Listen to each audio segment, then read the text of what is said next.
Hello and welcome to our weekly IG Live. Today we are going to be talking more about the K Club, which is a free online club that that is offered by Makeaway Media, and it's something that anybody can sign up their kids for. My daughter is a member of it, and basically you just get a link once a month to some free fun activity sheets for kids, and they just think it's something very fun for them to do. Hold on just a minute, but they're empathy and really supporting their dreams and helping them follow their hearts. So it's a really neat club, and Molly is actually one of the people that we're going to be talking to. Molly Ippolito, one of the people that puts this together. Hello. Hi, I'm finally here. Yes, thank you for hanging for hanging on and doing this with us. Yeah, absolutely. I'm so sorry for the confusion. I was on my laptop just clicking the refresh button, waiting, and I didn't realize I had to be on my phone. So Sorry, I should have mentioned that ahead of time. Well, I'm glad it worked out and you're on here now, and we are so excited because the K Club is so wonderful. As I mentioned, my daughter is actually one of the people who's in the K Club, and she really enjoys the activities. So I'm excited to talk with you because I understand that you are the one who comes up with the activities that are sent out each month.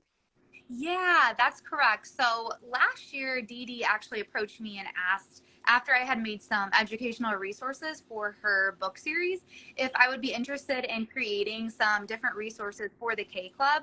So last year is when I really started creating those resources. And since then, it's really changed a lot from what our initial thought would be from maybe like one resource a month that covered a topic to now it's more of in like a catalog format. So I've really enjoyed the changes this year. Basically, I heard you speaking earlier about how once a month the communication is sent out. And then through an email that you sign up with on the for K Club on the Makeaway Media website, you will get communication once a month, and that's how the catalogs are sent out. And so the way that it's structured now is that each catalog is between like 6 and 11 pages, depending on the topic and what we cover. But then there's different ways to actually like facilitate a conversation if you're the adult, whether you're a teacher or a parent, a daycare provider, librarian, whatever your role is. There are different ways for you to talk about those concepts. And so it's not just as much like, here's a worksheet for you to practice this, do it. Now it's kind of like a vehicle to be able to have those conversations that are sometimes kind of tricky, or conversations that we don't always openly have with children. So yeah, it's kind of shifted, and I really like where it's headed. So yeah, it's been so great being able to create the different resources, and there's still an educational component where kids are working on something. There's still a fun component where there might be like a word search or a maze or a coloring page, to really hook them in, because we know that's how you hook them in. But yeah, it's really kind of transformed. So I've really enjoyed this year being able to create those catalogs and kind of collaborate with Dee Dee and kind of get on the same page, and it's been really cool. Well, it's wonderful, and we really appreciate all the work that you're doing on, and it's amazing that all this is being provided for free. Can you talk a little bit? I mean, I've kind of given a little bit of an overview, and so did you, about what the K Club is. But can you talk a little bit about what the thought was in starting it, kind of the inspiration, and then you've talked about some of the changes that have come about. What was the thought process behind that? Why did you guys kind of shift gear to go to this and have those conversation starters? Sure. Yeah. So I think like the initial thought of the K Club was being able to create some sort of safe space where children can feel heard, number one, but also learn different coping strategies to be able to handle these sometimes tricky or sometimes difficult obstacles that appear in their lives. And, as a teacher, I am not currently teaching, but in the past, I've taught both second and third grade for almost 8 years. And what I've learned through those experiences is that a lot of times schools and districts really push the academic side of things, which is so important. I can't, disagree with that. But at the same time, I feel like the social emotional aspect kind of takes a back seat. And so the fact that the K Club offers ways for adults and kids to think about social emotional topics and, you know, how to cope with things that are not always easy to cope with, I think is great. The initial idea to start the K Club came from Dee Dee, and basically the idea was to be able to spread positivity, to be able to encourage kids everywhere to be themselves and to be the best version of themselves. And so she has really emphasized being able to handle those social emotional topics and provide coping strategies for kids to do that. So a lot of inspiration behind it in the eyes of Dee Dee. She's such an inspirational person herself, that being able for her to share that with others has just been great. And that's basically the history behind the K Club. The reason that we kind of decided to shift things a little bit from how they were structured last year was because, as I mentioned, these topics are just kind of difficult to discuss with kids. So I was trying to think of a way to be able to have these conversations, but not only just teaching kids about the concept, but also giving them an opportunity to practice that concept and to, you know, think about how it applies to their lives. And so that's kind of where the shift came from, more of just like one worksheet to practice, and then into opportunities to actually have conversations around, well, has there been a time in your life where you felt this way? If so, how did you handle it, or how would you handle it differently? So yeah, it's been really interesting coming up with those concepts. And like I said, as a teacher, I feel like that's helped me because, you know, a lot of times teachers are amazing and they have to kind of pull out all the stops. And, you know, if they see something that's missing, then it's on them to make sure that, you know, they fill in those gaps. And so as a teacher, one thing that I realized a lot, especially within the last couple of years, was how down on themselves kids would get when they would make mistakes. And so being able to talk about a growth mindset, how to have a growth mindset, basically being aware that our brain is like a muscle, and if you're not using it, then you're not growing and developing. And so in order to be the best version of yourself, and in order to learn most effectively, is through by making mistakes. So, and I just think topics like that and ideas like that aren't necessarily directly discussed and talked about in a classroom setting, always, I know that they are, but the K Club basically provides a vehicle for you as a teacher or a parent, or, you know, in whatever way that you're working with children, to be able to have those conversations. So I definitely think it's just such a powerful thing. And Dee Dee, it was great of her to think of the K Club, because there are so many kids out there that are going to benefit from it. Yeah, definitely. And I just want to mention, you got a great comment here. My kids love the K Club activities. My daughter does also. Like you said, they always have that really fun component to it that hooks them in. I think you've been very like strategic in how you're doing that. And you've been talking about the benefits to teachers, which is so true. I mean, really everything is kind of thrown at them, and often they're having to come up with their own resources and to fill in those gaps. So this is such a great resource for teachers.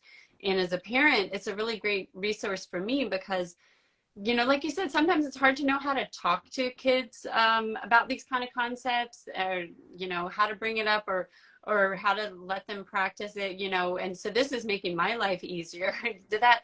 And also, like you said, those conversations sometimes can be really difficult. Not difficult, but just sometimes, like, I think we don't always realize, like, you know what they're thinking about, and until we sit down and ask them, sometimes it doesn't really occur to us to ask them, or we're not sure how to find out what's going on. And like you said, it's really such a benefit for them to be heard and to feel like this is a safe space that they can talk to us about what's going on if they've had a time when they felt this way, or they've seen this happen at school. And sometimes we're kind of missing that because we get so busy in our lives and just forget to sit down and have these kind of conversations. So it's really a useful tool. And I love, like you said, how you kind of shifted to include that component of it is really useful. And so how do you go about actually choosing what activities or choosing what topics that you're going to include? Maybe you could give some examples of ones that you've done in the past, and then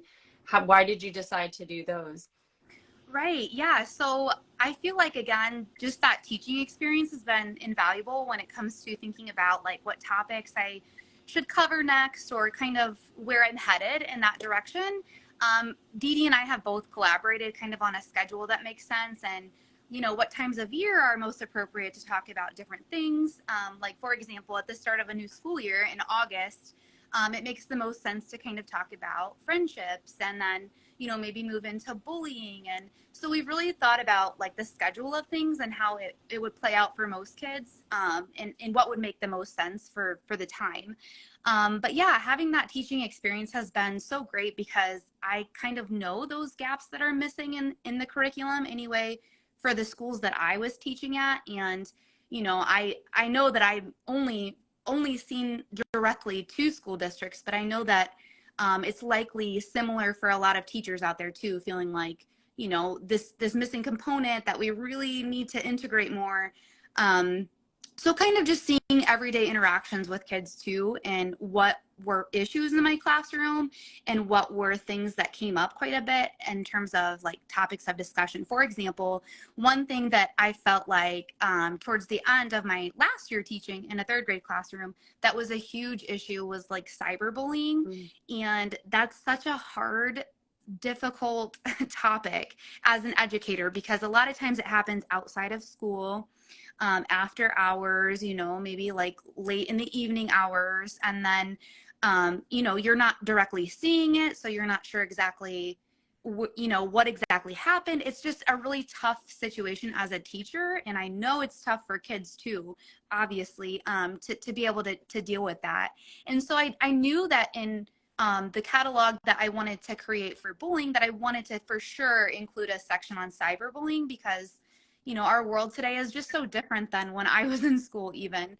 And I just think that's important. So just basically reflecting on areas of my classroom that would, again, time and time again, come up as concerns or things that needed to be addressed or talked about, is kind of where my head was at with things. But again, Dee Dee was a good person to go to kind of think about, like, even around the holidays, talking about traditions and like what specifically, for what my Christmas looks like compared to somebody else in my classroom's Christmas, and maybe they don't even celebrate Christmas, so that type of thing, honoring different holidays, and really just having that inclusive conversation, and having that acceptance for others as well, has been a huge part of it too. So it's been really great being able to kind of organize alongside with Dee Dee, and just being able to still touch, and reach kids when I'm not necessarily physically in a classroom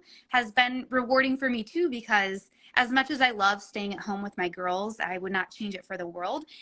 I am a teacher just by nature. And so not having that role in my life anymore as directly has been kind of difficult for me and challenging. So being able to create these resources and still be able to reach kids and make a difference in their lives, even if it's on a smaller scale, has been really great for me too. So yeah. Yeah, and I just want to go back a bit to what you were talking about, with the piece about inclusion, because I think that that's something that makes the K Club really different. I mean, I don't know that there's really anything out much similar out there anyway, but I think also having that component of the diversity and the inclusion is really different, because sometimes those are seen as kind of separate issues, and you've kind of, I think, integrated those really well. For those that don't know, a lot of the worksheets and a lot of the graphics are kind of inspired by the Kayla Modern Day Princess series, which stars a little brown girl. And so I think that is also something that's really important, is to have that, that's sometimes, like you say, you address it directly, but sometimes it's just, part of the worksheet, like the images that are used. And so it's kind of this passive way of teaching kids about it. And I also love that you're taking your skills from when you were an educator and still putting those to use now, and reaching so many kids still with the materials that you're making is really wonderful. Can Yeah. you talk a little bit about maybe what inspired you to go into teaching in the first place?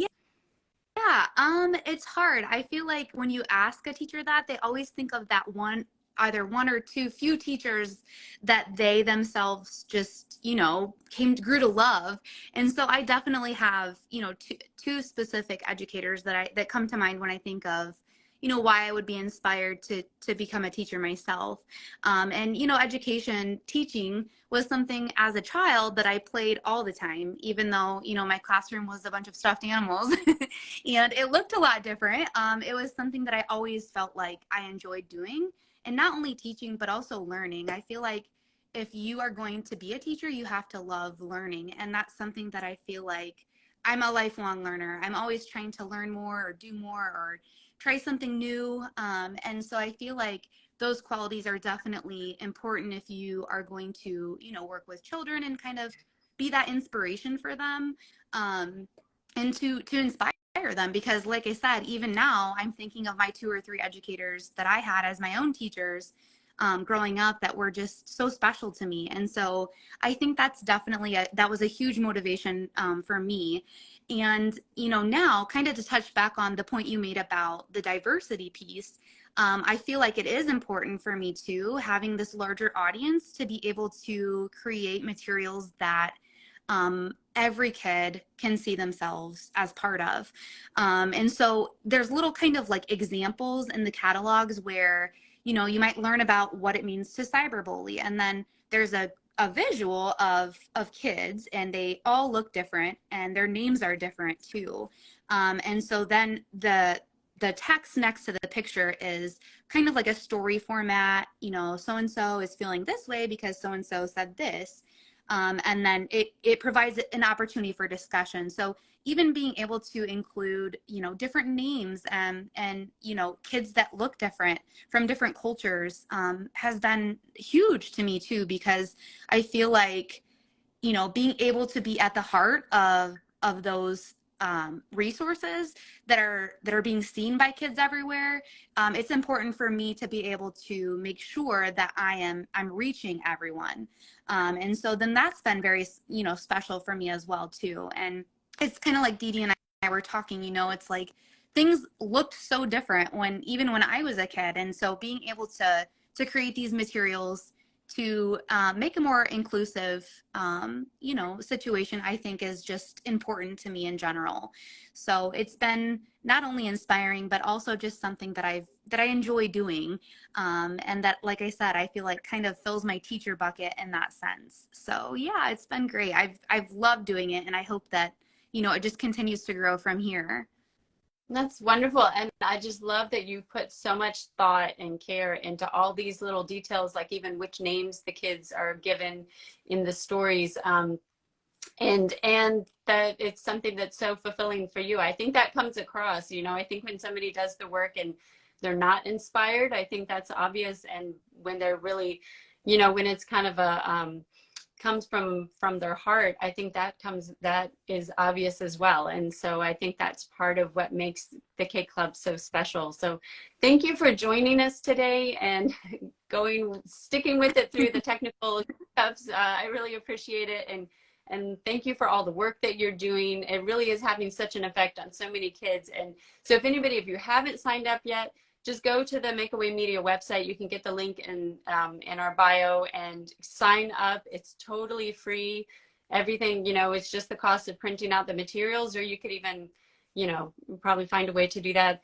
That's the only cost that you'll get. You're not going to get bombarded with emails. It's just a link once a month, to the resources, and it's like getting a free activity book for your kids. But as we mentioned, not just fun activities, but things that are really helping them with coping skills and helping you to have these important conversations with them. Yeah, and to just add to your point, I know where you have to go, but just one more thing to say too is that in some of the catalogs, if you're not a part of the K Club, or moving forward now that things have kind of shifted a little bit, there are chances for your kids to be featured in future, catalogs as well. So, if you take a picture of them providing some sort of like service, like volunteering their time, helping put books back on the shelf at a library or something, those chances, or those pictures, I should say, can be sent on to, the Makeaway Media team. And then the chances of them being featured in a future catalog are great. And then there's also opportunities too for, prizes and books and all sorts of fun stuff that kids love. So So glad you mentioned that. That's true. I mean, what kid wouldn't want to be featured in a future edition? And yeah. prizes, I can't remember, was it just last month that the first certain number of people that responded to the email, they got a free book? I mean, there's just all kinds of things. So much, I mean, so much fun stuff that happens around. I'm so glad you Yeah. mentioned that. Yeah, absolutely. Thank you so much for having me. I really appreciate it. Thank you. We appreciate all that you're doing. And if you're joining us late, this is going to be up on Instagram in just a few minutes, and later we will have it on our YouTube channel. Thank Thank you. you. Bye. Bye.